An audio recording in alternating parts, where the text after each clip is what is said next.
இன்றைக்கு பொதுக்காலத்தின் 22ஆம் வாரம் செப்டம்பர் மாதம் 2ஆம் தேதி திங்கட்கிழமை. இன்று தேவன் நமக்கு தரும் ஜீவ நீரூற்றான இறை வார்த்தைகள் 1 கொரிந்தியருக்கு எழுதிய நூலிலிருந்து வாசகம் 2:1-5 முடிய. சகோதர சகோதரிகளே, கடவுளை பற்றிய மறைபொருளை அறிவிக்க நான் உங்களிடம் வந்தபோது மிகுந்த சொல்வன்மையுடனோ ஞானத்துடனோ வரவில்லை. நான் உங்களிடையே இருந்தபோது மெசியாவாகிய இயேசுவை தவிர, அதுவும் சிலுவையில் அறையப்பட்ட அவரை தவிர வேறு எதையும் அறிய வேண்டும் என்று நினைக்கவில்லை.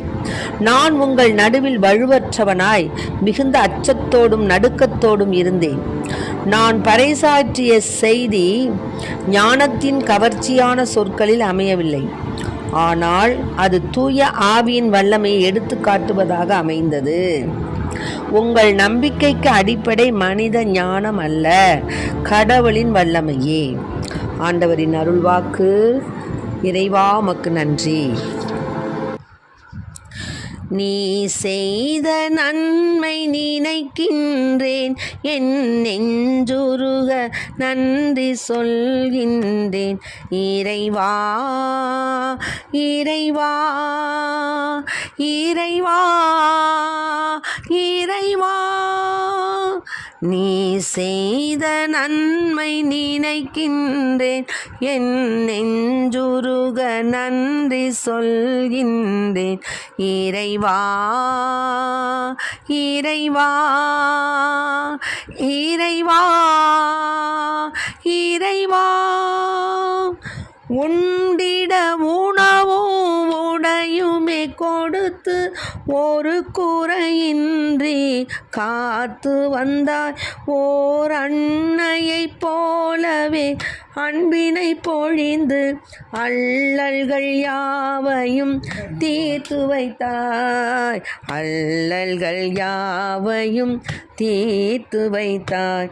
நீ செய்த நன்மை நினைக்கின்றேன், என் நெஞ்சுருக நன்றி சொல்கின்றேன்.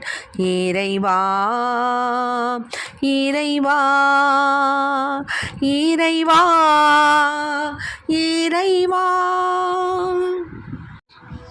இன்றைக்கு நம் தேவன் தரும் ஜீவ நீரூற்றான இறை வார்த்தைகளை கேட்டோம். 1 கொரிந்தியருக்கு எழுதிய திருமுகத்தில், சகோதரர் சகோதரிகளே, கடவுளை பற்றிய மறைபொருளை அறிவிக்க நான் உங்களிடம் வந்தபோது மிகுந்த சொல்வன்மையுடனோ ஞானத்துடனோ வரல. நான் உங்களிடையே இருந்தபோது மெசியாவாகிய இயேசுவை தவிர, சிலுவையில் அறையப்பட்ட அவரை தவிர வேறு எதையும் அறிய வேண்டும் என்று நான் நினைக்கல.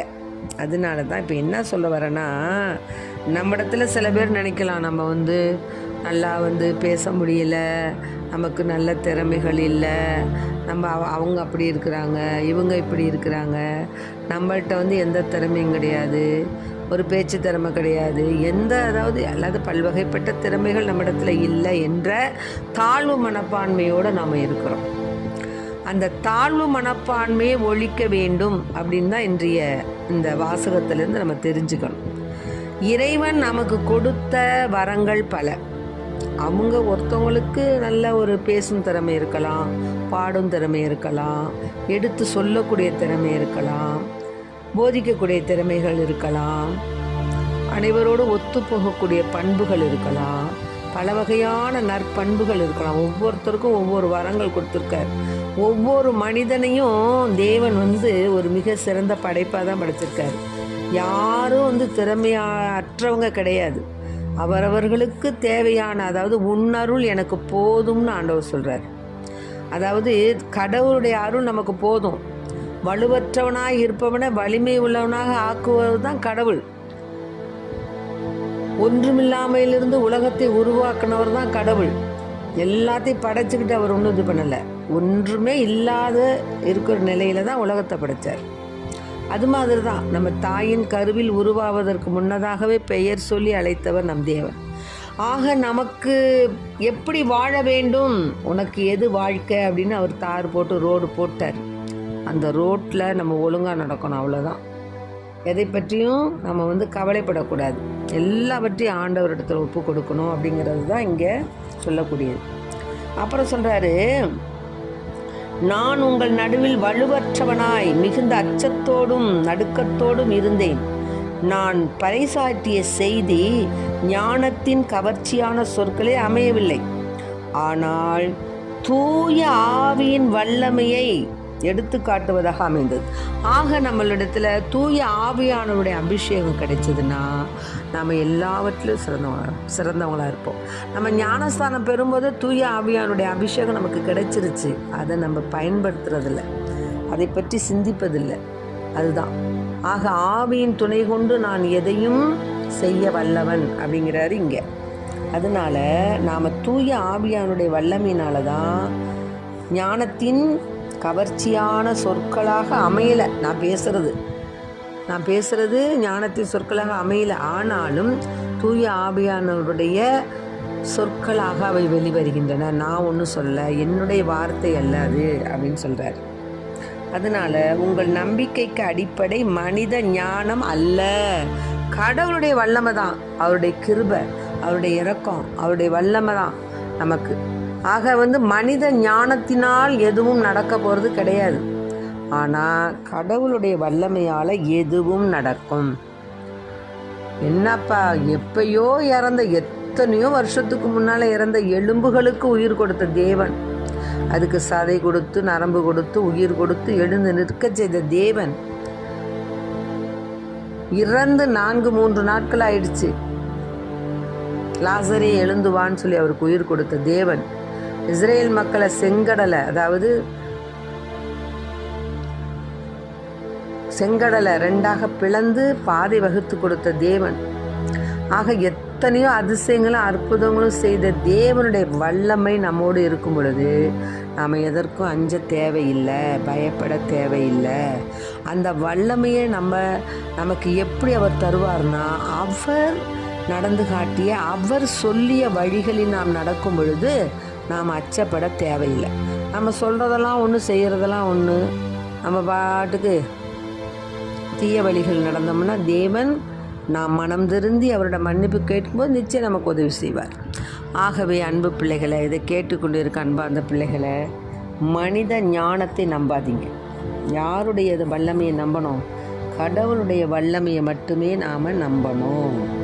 அதுதான் நல்லது. ஆமாம், இயேசு தான் வளர்ந்த ஊராகிய நாசரேத்துக்கு வந்தப்போ அவருடைய வழக்கத்தின்படி ஓய்வு நாளில் தொழுகை கூடத்துக்கு சென்று வாசிக்க போனார். அப்போ இறைவாக்கினர் எசையாவின் சுருளேடு அவரிடம் கொடுக்கப்பட்டது. அதில் என்ன இருக்குன்னா, ஆண்டவருடைய ஆவி என்மேல் உள்ளது, ஏனெனில் அவர் எனக்கு அருள் பொழிவு செய்துள்ளார், ஏழைகளுக்கு நற்செய்தி அறிவிக்கவும், சிறைப்பட்டோர் விடுதலை அடைவர், பார்வையற்றோர் பார்வை பெறுவர் என முழக்கமிடவும், ஒடுக்கப்பட்டோரை விடுதலை செய்து அனுப்பவும், ஆண்டவர் அருள் தரும் ஆண்டினை முழக்கமிட்டு அறிவிக்கவும் அவர் என்னை அனுப்பியுள்ளார் அப்படின்னு. இது புனித லூக்கா எழுதின நற்செய்தி இயல் 4. இதில் இவ்விதமாக இந்த சுருளேட்டை சுருட்டி ஏவலிடம் கொடுத்து விட்டு அமர்ந்தார். தொழுகை கூடத்தில் இருந்தவர்கள் கண்கள் அனைத்து அவரையே பார்த்துக்கிட்டு இருந்துச்சு. ஏன்னா அந்த மறைநூல் வாக்கு இன்று நிறைவேற்றி என்றார். அவர் வாயிலிருந்து வந்த அருள்மொழியை கேட்டு வியப்புற்று எல்லாம் என்ன சொன்னாங்க, இவர் யோசேப்பின் மகன்தானே அப்படின்னு கூறி அவரை பாராட்டினாங்க. ஆக நீங்கள் என்னிடம் மருத்துவரே உண்மையை நீர் குணமாக்கி கொள்ளும் என்னும் பழமொழியை சொல்லி, கப்பர்நகூமில் நீ செய்ததாக நாங்கள் கேள்விப்பட்ட எல்லாவற்றும் சொந்த ஊராக இவ்விடத்திலும் செய்யும் என்று கண்டிப்பாய் கூறுவீர்கள். ஆனால் நான் உங்களுக்கு சொல்கிறேன், இறைவாக்கினர் எவரும் தம் சொந்த ஊரில் ஏற்றுக்கொள்ளப்படுவதில்லை.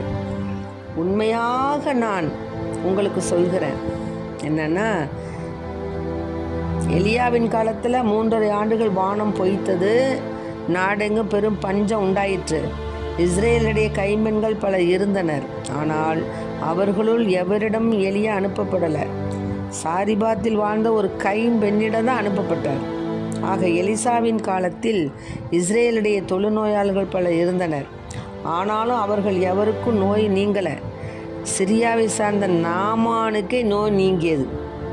ஆக தொழுகை கூடத்தில் இப்படியாக அவர் பேசும்பொழுது தொழுகை கூடத்தில் இருந்தவங்க எல்லாரும் கேட்டால் சீற்றம் வந்துச்சு.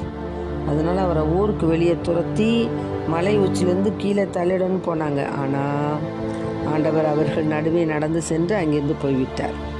இதிலிருந்து என்ன தெரிகிறது நமக்கு அப்படின்னு சொன்னால், எதுவுமே ஆண்டவருடைய அந்த மனித ஞானத்தினால் அல்ல, கடவுளின் வல்லமையால் இதெல்லாம் நிகழ்ந்தது. எலிசாவின் காலத்தில் இஸ்ராயலுடைய தொழுநோயாளர்கள் பலர் இருந்த போதிலும் நாமானுக்கே நோய் நீங்கியதுன்னா எப்படி? நாமான் விசுவாசத்தோடு இருந்தார், அவர் சொன்னதை செய்தார். அது மாதிரி இந்த சீதோனை சேர்ந்த சாரிபாத்தில் வாழ்ந்த ஒரு கைம்பெண்ணிடம் மட்டுமே எலியா அனுப்பப்பட்டார். ஆக தேவனுடைய வல்லமை மனித ஞானத்திற்கு முன்பு மிக மிக மிக மிக பெரியது. அதனால் இதை கேட்டுக்கொண்டிருக்க அன்பார்ந்த பிள்ளைகளை, மனிதனை நம்புவதை விட தெய்வத்தை நம்புவதே மேல். மனித பலத்தை நம்புவதை விட தேவனுடைய அந்த வல்லமையை நம்புவதே மேல். அதனால் உங்களுக்கு ஏதேனும் துன்பங்கள், துயரங்கள், கஷ்டங்கள், கவலைகள் ஏற்பட்டால் நீங்கள் மனிதரிடம் சொல்வதை விட ஆண்டவரிடம் சொல்லி அதன் மூலமாக ஆண்டவருடைய பெரும் இரக்கத்தை அடைய முற்பட வேண்டும். ஏதாகிலும் ஒன்று நமக்கு ஒரு மனம் நோகக்கூடிய, மனம் துன்பப்படக்கூடிய நிகழ்வுகள் நடந்தால் நாம் உடனே நற்கருணைநாதரிடம் சென்று அவரிடம் நம்முடைய விண்ணப்பங்களை வைத்து அவரிடம் மன்றாடி அவருடைய இரக்கத்தை நாம் கேட்கும் பொழுது அந்த துன்பங்கள் விலகும், துயரங்கள் போகும், கஷ்டங்கள் விலகும், கவலைகள் மாறும். ஆகவே அன்பு பிள்ளைகளை, இன்று தேவன் நமக்கு தரும் ஜீவ நீரூற்றான இறை வார்த்தைகள் மனித ஞானத்தை நம்புவதை விட ஆண்டவருடைய வல்லமையை நம்புவதே மேல். மனிதரை நம்புவதை விட தெய்வத்தை நம்புவதே மேல். ஆகவே நம்முடைய கவலைகளை இறைமகன் இயேசுவிடம், நற்கருணைநாதரிடம் சமர்ப்பிப்போம்.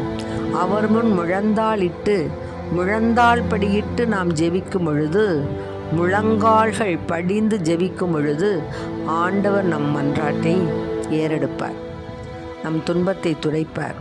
ஆகவே இன்று தேவன் நமக்கு தரக்கூடிய ஜீவ நீரூற்றான வார்த்தைகள், மனித ஞானத்தை நம்பாதே, இறைவனுடைய வல்லமையை நம்பு. ஆகவே அத்தகைய வல்லமை நம்பக்கூடிய வரத்தை தர வேண்டி ஆண்டவரிடம் மன்றாடுவோம். ஆமென். Praise the Lord. மரியே வாழ்க. இயேசுவுக்கு புகழ்.